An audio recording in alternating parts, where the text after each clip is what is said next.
Good morning students, welcome to online classes. आज हम life processes का जो टॉपिक हमारे पास बचता है that is transport in plants, कि प्लांट्स के अंदर किस तरह से ट्रांसपोर्टेशन होगी। इससे पहले हमने पढ़ा कि सर्कुलेटरी सिस्टम हमारी बॉडी के अंदर ट्रांसपोर्टेशन में हेल्प करता है, ठीक है, जिसमें ब्लड का मेन रोल होता है। उसको हार्ट पंप करता है और पूरी बॉडी में ऑक्सीजन, मेटाबॉलिक वेस्ट और जो कार्बन डाइऑक्साइड है उसका सर्कुलेशन हो सकता है, ठीक है। तो आज हम बात करेंगे प्लांट्स के अंदर किस तरह से ट्रांसपोर्टेशन होती है।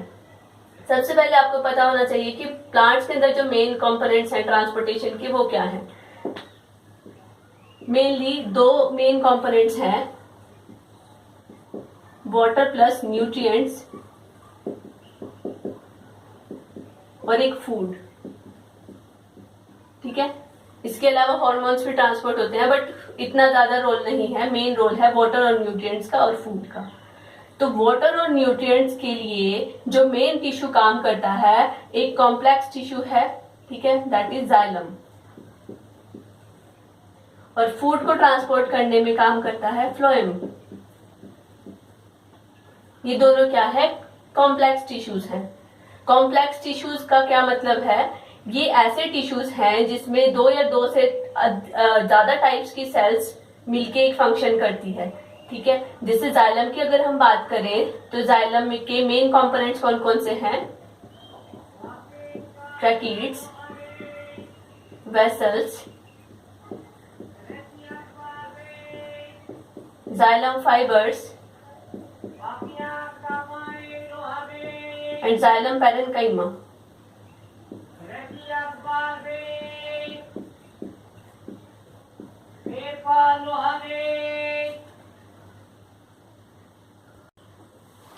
तो ये मेन कंपोनेंट्स हैं जाइलम के।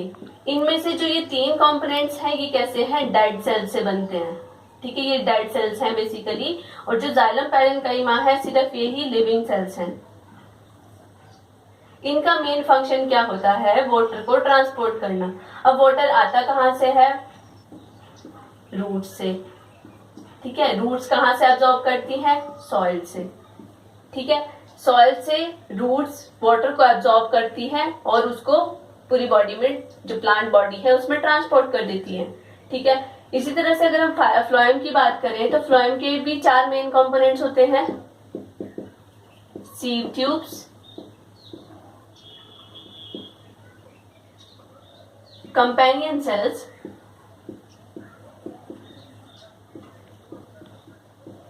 फ्लोएम पैरेन्काइमा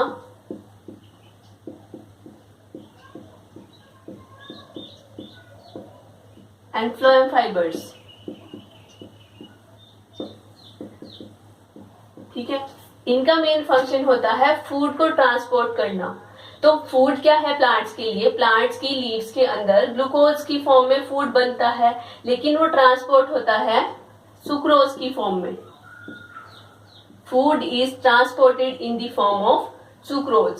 सुक्रोज ही होता है जो कि ग्रीन पार्ट से नॉन ग्रीन पार्ट में ट्रांसपोर्ट होता है। और जो फूड की ट्रांसपोर्टेशन होती है उसके लिए एक नई टर्म यूज की जाती है, दैट इज ट्रांसलोकेशन,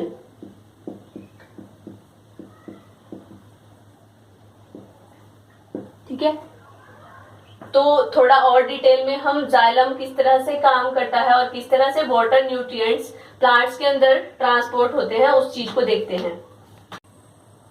अब जो वाटर और न्यूट्रिएंट्स होते हैं उनको मिलाकर जो हमारे पास सॉल्यूशन बनता है उसको सैप बोला जाता है, ठीक है। तो जो प्लांट्स हैं, प्लांट्स के अंदर ट्रांसपोर्टेशन के बेसिकली दो मेथड्स हम यहाँ पे डिस्कस करेंगे। First is transpiration. Transpiration help करता है ट्रांसपोर्टेशन में। दूसरा है रूट प्रेशर, ठीक है। तो ट्रांसपीरेशन होता क्या है basically? It is loss of water in the form of water vapors through stomata. Stomata के बारे में हम पहले भी पढ़ चुके हैं कि जो लीव्स होती हैं, लीव्स के अंदर, लीव्स की सरफेस पे छोटे छोटे पोर्स होते हैं, ठीक है। उन पोर्स को क्या बोला जाता है? स्टोमेटा बोला जाता है। और उन स्टोमेटा के थ्रू वाटर लॉस होता रहता है और उस प्रोसेस को हम कहते हैं ट्रांसपीरेशन। तो वाटर लॉस किस तरह से होता है?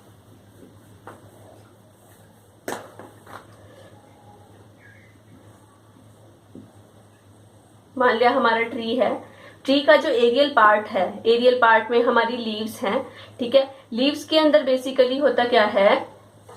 जो हमारा सन है, ठीक है, हमारे एटमॉस्फेयर में, एटमॉस्फेयर से वाटर वेपर्स को एब्जॉर्ब करता रहता है सन, ठीक है। तो यहाँ पर जो वाटर की कंसंट्रेशन है वो कम होती रहती है, जिसकी भरपाई करने के लिए जो प्लांट्स हैं, प्लांट्स के अंदर से जो वाटर है वो अपनी हाई कंसंट्रेशन से लो कंसंट्रेशन में मूव करता रहता है, ठीक है। तो होता क्या रहता है, जैसे ये रूट्स हैं, ठीक है, रूट्स में रूट हेयर्स होते हैं। तो यहाँ पे मैं आपको एक लीफ बना के दिखाती हूँ किस तरह से वहां से ट्रांसपोर्टेशन होगी, ठीक है। ये लीफ है, लीफ की सरफेस पे यहाँ पे स्टोमेटा है, ठीक है। आपने लीफ का स्ट्रक्चर पढ़ा ही होगा डिटेल में। लीफ में यहाँ पे एपिडर्मिस होती है, एपिडर्मल सेल्स होती हैं, ठीक है। फिर यहाँ पर पेरेन्काइमेटस सेल्स होती हैं और बीच में टिश्यू होता है जिसके अंदर जाइलम और फ्लोएम होते हैं। अब धीरे धीरे क्या होता है, यहाँ की जो सेल्स हैं, मैं थोड़ा आपको मोटा मोटा बता देती हूँ। यहाँ की जो सेल्स हैं, यहाँ से जो वाटर है वो बाहर निकलेगा, ठीक है। अब इस वाली सेल के अंदर वाटर कंटेंट कम हो गया, ये क्या करेगा, इसकी जो एडजेसेंट सेल है वहां से इस सेल के अंदर वाटर आएगा।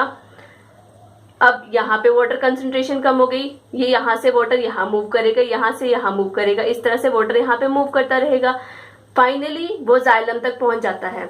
इस पार्ट में क्या है, जाइलम है। जो हमारी लीफ है, लीफ किससे कनेक्टेड है, हमारी ब्रांच से कनेक्टेड है। ब्रांच के अंदर भी क्या है, जाइलम का पूरा नेटवर्क प्रेजेंट होता है, ठीक है। तो वो वहां से वाटर को सक करना स्टार्ट करता है, ठीक है। यहां से अब क्या है, हमारा स्टेम कनेक्टेड है।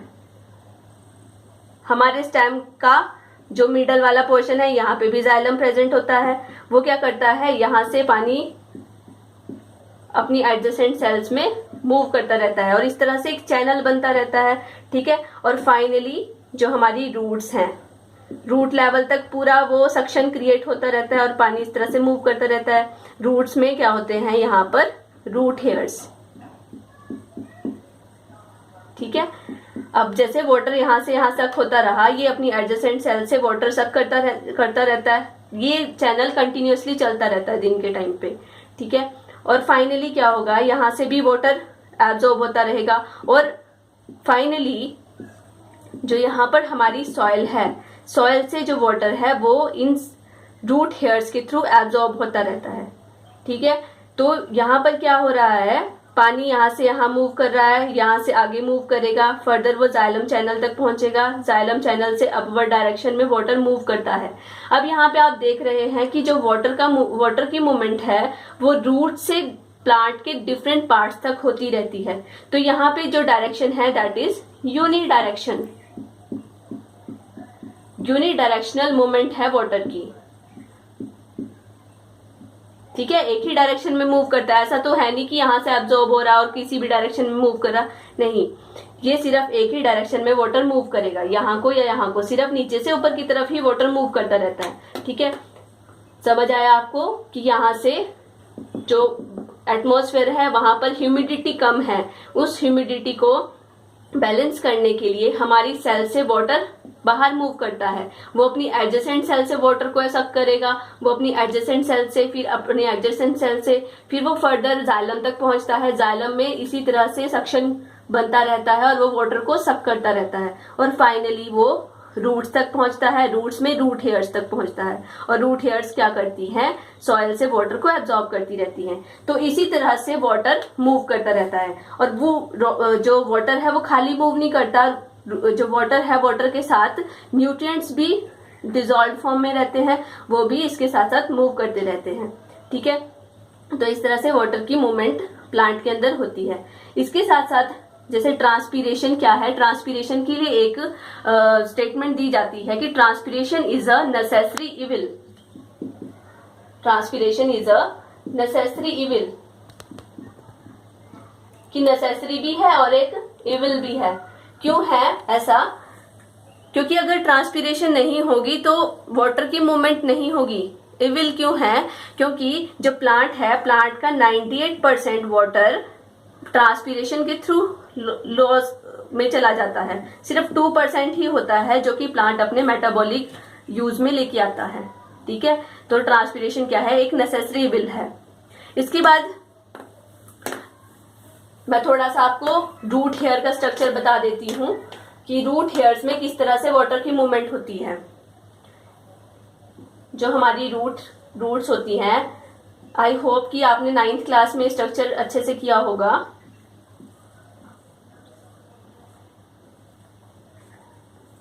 जो हमारी रूट्स हैं, रूट्स की एक जो एपिडर्मिस होती है उसको एपिब्लेमा बोलते हैं। ठीक है, यहाँ पर क्या होंगे? रूट हेयर्स प्रेजेंट होते हैं रूट्स के अंदर। यहीं से वाटर की एब्जॉर्प्शन होती रहती है। ठीक है, फिर ये क्या है? Epiblema, epidermis of roots. ये है हमारी रूट हेयर। ठीक है, यहाँ पे मैंने इसको हाफ छोड़ा है कि मतलब ये कंटिन्यूअस है। इसके अंदर की जो सेल्स होती हैं, इन सेल्स को बोला जाता है कॉर्टेक्स।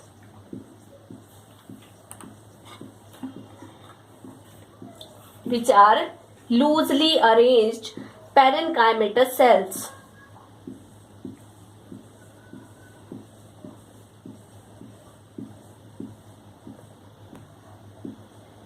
ये है आपकी कॉर्टेक्स।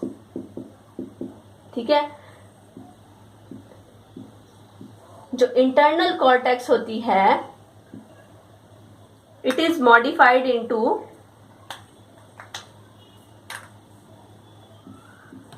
एंडोडर्मिस।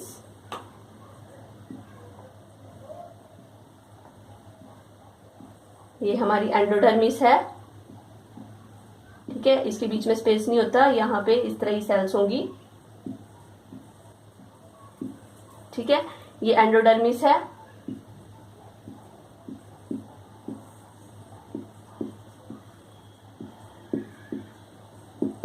एंडोडर्मिस के अंदर की जो सेल्स होती हैं, which are also loosely arranged, but sometimes these get lignified and these are known as hypodermis.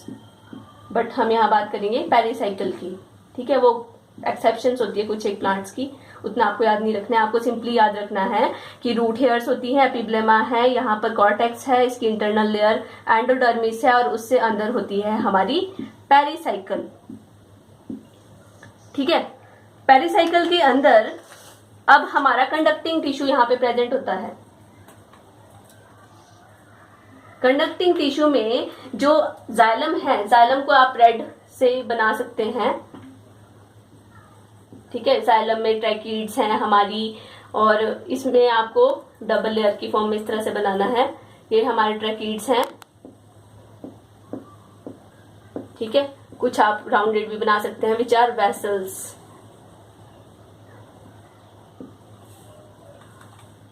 और साथ में यहाँ पे प्रेजेंट होती है हमारी फ्लोएम।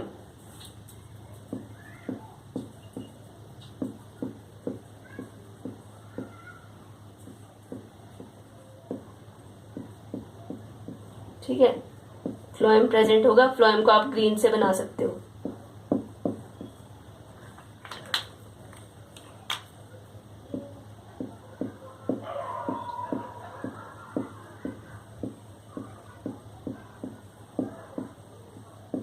ठीक है, this is xylem and this is phloem. ठीक है, इसके बाहर क्या है? सॉइल है। अब देखते हैं कि वाटर की मूवमेंट किस तरह से होती है, वाटर कैसे एब्जॉर्ब होता है। जो हमारी रूट हेयर्स होती हैं, रूट हेयर्स क्या करती हैं? वाटर को एब्जॉर्ब कर लेती हैं।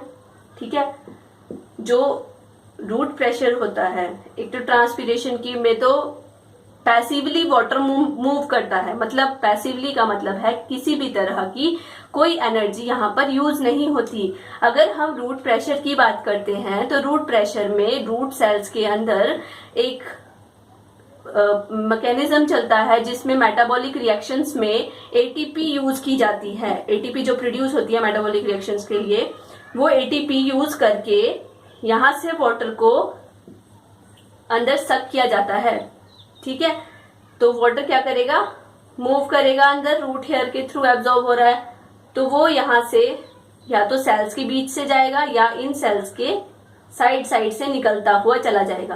अब आपको याद रखना है कि जो हमारी एंडोडर्मिस होती है, एंडोडर्मिस में इस तरह की कुछ कैस्पेरियन स्ट्रिप्स प्रेजेंट होती हैं जो कि वाटर की मूवमेंट को ब्लॉक कर सकती हैं। इन स्ट्रिप्स को बोलते हैं कैस्पेरियन स्ट्रिप्स, कैस्पेरियन स्ट्रिप्स। लेकिन सारी सेल्स में ऐसा नहीं होता, कुछ एक सेल्स पैसेज सेल्स की फॉर्म में भी रहती हैं जिनके अंदर कैस्पेरियन स्ट्रिप्स नहीं होती, इन्हें कहते हैं पैसेज सेल्स। तो वाटर क्या करता है, इस पैसेज सेल से एंटर करेगा और यहां से होता हुआ जाइलम तक पहुंच जाएगा। जैसे ही वो जाइलम के चैनल तक पहुंचता है वहां से सक्शन क्रिएट होता है। ठीक है, एक पुल क्रिएट होता है जो कि ट्रांसपीरेशन के थ्रू क्रिएट किया गया है, और उस पुल के थ्रू जैसे ही वाटर इस जाइलम में एंटर करता है वो वाटर हमारे स्टेम में पहुंच जाता है और स्टेम के द्वारा सक कर लिया जाता है। ठीक है, और फाइनली वो हमारी लीव्स तक पहुंच जाएगा और लीव्स से वो ट्रांसपायर हो जाएगा। ठीक है, तो इस तरह से वाटर की मूवमेंट होती है सेल टू सेल। पानी भी पहुंच जाता है, 2% वाटर जो प्लांट है वो अपनी एक्टिविटीज में यूज कर लेता है, और बाकी जितना 98% होता है वो उसको बाहर ट्रांसपायर कर देता है। ठीक है, तो ट्रांसपीरेशन में ऐसा होता है। रूट प्रेशर में आपको थोड़ा बता देती हूँ, वैसे आपकी एनसीईआरटी में इसमें थोड़ा डिटेल में नहीं है, इतना ज्यादा डिटेल में नहीं है, बट थोड़ा सा अगर आपको पता होना चाहिए कि रूट प्रेशर क्या होता है। बेसिकली रूट प्रेशर में जो हमारी रूट की हेयर्स होती हैं, ठीक है, रूट की सेल्स में एटीपी प्रोड्यूस होते रहते हैं। ठीक है, अब क्या है, मान लिया सॉइल के अंदर आयंस ज्यादा हैं, ठीक है, और हमारी रूट्स के अंदर कम हैं, तो रूट क्या करेगी, एक्टिवली आयंस को एब्जॉर्ब कर लेती है इन रूट हेयर्स के थ्रू। ठीक है, एटीपी इसने यूज किया, एनर्जी यूज की, और इसने साथ साथ क्या करा, यहां से आयंस को एब्जॉर्ब कर लिया। अब जैसे ही वो इसके अंदर आयंस आ गए, आयंस आने की वजह से यहाँ पर कंसंट्रेशन ज्यादा हो जाती है। ठीक है, जैसे ही यहाँ पे कंसंट्रेशन ज्यादा हो जाएगी तो सॉल्यूट की कंसंट्रेशन ज्यादा है, सॉल्वेंट कम है, तो वह जो एटमॉस्फेयर में यानी कि सॉइल के एटमॉस्फेयर में जो वाटर कंटेंट होगा वो ऑटोमेटिकली अपनी हाई कंसंट्रेशन से लो कंसंट्रेशन की तरफ मूव करेगा। तो वो वाटर क्या करता है, वो विदाउट एनी एनर्जी अंदर एब्जॉर्ब कर लिया जाता है। ठीक है, तो अंदर एब्जॉर्ब हो गया और वो फिर क्या करता है, आगे मूव करता रहता है। ठीक है, और इस तरह से रूट प्रेशर क्रिएट हो जाता है। मतलब रूट प्रेशर क्या है, एक प्रेशर है जो कि रूट सेल्स ही क्रिएट करती हैं बाय यूजिंग इट्स एनर्जी। ठीक है, बाकी ये थोड़ा और ज्यादा डिटेल में है, जो अगर आप +1 में बायो में पढ़ोगे तो और ज्यादा डिटेल में इसको पढ़ोगे। बाकी आपको सिर्फ इतना ही याद रखना है कि रूट प्रेशर रूट्स की सेल्स के द्वारा क्रिएट किया गया प्रेशर होता है जो कि ट्रांसपोर्टेशन में हेल्प करता है। ठीक है, अब इसके बाद हम बात करते हैं ट्रांसलोकेशन की। अब बात करते हैं ट्रांसलोकेशन ऑफ फूड की। फूड कहाँ बनता है, हमारी लीव्स के अंदर बनता है। ठीक है, लीव्स के अंदर ही क्लोरोफिल की हेल्प से, जो ग्रीन प्लांट होता है वहां क्लोरोफिल होता है, और क्लोरोफिल ही क्या करता है, फूड को फॉर्म करने में हेल्प करता है। तो हमारा जो फूड है, फूड हमारा लीव्स के अंदर बनता है, या ग्रीन पार्ट्स होते हैं जो प्लांट की, यानी कि जैसे कोई प्लांट यंग है तो उसके यंग स्टेम के अंदर भी फूड बनता है। तो जैसे लीफ है, लीफ क्या करेगी, फूड प्रिपेयर करेगी। ठीक है, लेकिन वो आगे ट्रांसपोर्ट कैसे करेगी, जो फूड है, फूड फाइनली कहाँ पर कर दिया जाता है, फ्लोएम के अंदर डाल दिया जाता है। ठीक है, फ्लोएम ही ट्रांसपोर्टेशन का काम करता है। यहां से जो फूड है, फूड हमारा, अब हमारी जो लीफ है, लीफ क्या है, एक सोर्स है। ठीक है, और जिस एरिया में चाहिए, जिस एरिया में डालना है, उस एरिया को हम कहेंगे सिंक। ठीक है, ये मोटा मोटा आप याद रख सकते हैं। जो फूड है वो फ्लोएम में डाल दिया जाता है। ठीक है, फ्लोएम से वो कहाँ ट्रांसपोर्ट होता है, हमारे स्टेम में ट्रांसपोर्ट हो जाता है। यहाँ पे जैसे फूड हमारा ट्रांसपोर्ट हो गया, अब हमारा फूड किस फॉर्म में ट्रांसपोर्ट होगा, सुक्रोज की फॉर्म में। ठीक है, अब फूड सुक्रोज की फॉर्म में ट्रेवल करता है, स्टोर होता है स्टार्च की फॉर्म में। फूड हमारा आ जाएगा फ्लोएम के अंदर, सुक्रोज की फॉर्म में यहाँ पे आ गया फूड। ठीक है, अब यहाँ पर क्या है, फूड की वजह से फ्लोएम के अंदर कंसंट्रेशन बढ़ जाती है। यहाँ पे कंसंट्रेशन बढ़ी, इसके साथ क्या है, जाइलम। ठीक है, जाइलम के पार्ट्स हैं। जाइलम क्या करता है, जब यहाँ कंसंट्रेशन बढ़ती है तो इसकी वजह से यहाँ पे जो पानी है वो मूव करना शुरू हो जाता है। ठीक है, वाटर यहाँ मूव करेगा। ठीक है, वाटर मूव करने की वजह से, W से मैं नोट कर रही हूँ, वाटर मूव करने की वजह से यहाँ पे क्या है, एक हाई प्रेशर क्रिएट हो जाता है। समझ आ रहा है आपको, यहाँ से फूड है, फूड सुक्रोज की फॉर्म में ट्रेवल कर रहा है और ये फ्लोएम के अंदर आ गया। जैसे ही यहाँ पे आया, यहाँ पे जाइलम ने क्या किया, कंसंट्रेशन यहाँ पे ज्यादा बढ़ गई थी, यहाँ पे वाटर की कंसंट्रेशन कम थी और सॉल्यूट्स की कंसंट्रेशन ज्यादा थी, जिसकी वजह से जाइलम ने अपने पानी को इसके अंदर डाल दिया। अब यहाँ पे क्या है, वाटर भी है और साथ में न्यूट्रिएंट्स भी है, मतलब फूड भी है। अब यहाँ पर एक हाई प्रेशर क्रिएट हो जाता है। इस एरिया में प्रेशर क्या है, लो प्रेशर है। ठीक है, यहाँ पे हाई प्रेशर है। तो हमेशा मूवमेंट कहाँ से कहाँ होती है, हाई प्रेशर से लो प्रेशर की तरफ मूवमेंट होती है। अब यहाँ से जो ये न्यूट्रिएंट्स हैं हमारे, जो सुक्रोज के साथ जो सॉल्यूशन बना है, ये ट्रांसपोर्ट हो जाएगा लो प्रेशर वाले एरिया में। जैसे ये लो प्रेशर वाले एरिया में ट्रांसपोर्ट हो गया और इसके साथ वाले एरिया में और ज्यादा लो प्रेशर है, तो ये क्या करेगा, यहाँ से यहाँ पे डिफ्यूज हो जाएगा।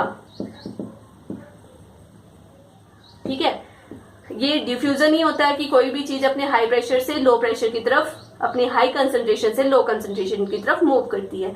तो इस तरह से जो फ्लोएम के थ्रू जो फूड है हमारा, वो ट्रांसपोर्ट हो जाता है नॉन ग्रीन प्लांट पार्ट्स के अंदर। ठीक है, तो इस तरह से पूरी प्लांट के अंदर ट्रांसपोर्टेशन होती है। अब वहां पे तो आपने देखा कि जो जाइलम है, वहां पे जो मूवमेंट हो रही थी वाटर की और न्यूट्रिएंट्स की, वो यूनिडायरेक्शनल थी, एक ही डायरेक्शन में मूवमेंट होती है। रूट से हमेशा प्लांट के डिफरेंट पार्ट्स तक वाटर की सप्लाई होती है। लेकिन यहाँ पे जो नॉन ग्रीन प्लांट पार्ट है, जो फूड है हमारा, कहाँ मूव करेगा, ग्रीन पार्ट से नॉन ग्रीन पार्ट में। तो जो ग्रीन पार्ट है, ग्रीन पार्ट तो जो हमारी कुछ चुनिंदा लीव्स हैं, ठीक है, बाकी जो हमारा स्टेम है, ब्रांचेस हैं, वो सारी क्या है, नॉन ग्रीन पार्ट है। तो जो यहाँ पे मूवमेंट होगी वो इस डायरेक्शन में भी हो सकती है और ऊपर की तरफ भी हो सकती है। तो यहाँ पे जो मूवमेंट होगी उसको बोलेंगे हम बाई डायरेक्शनल मूवमेंट।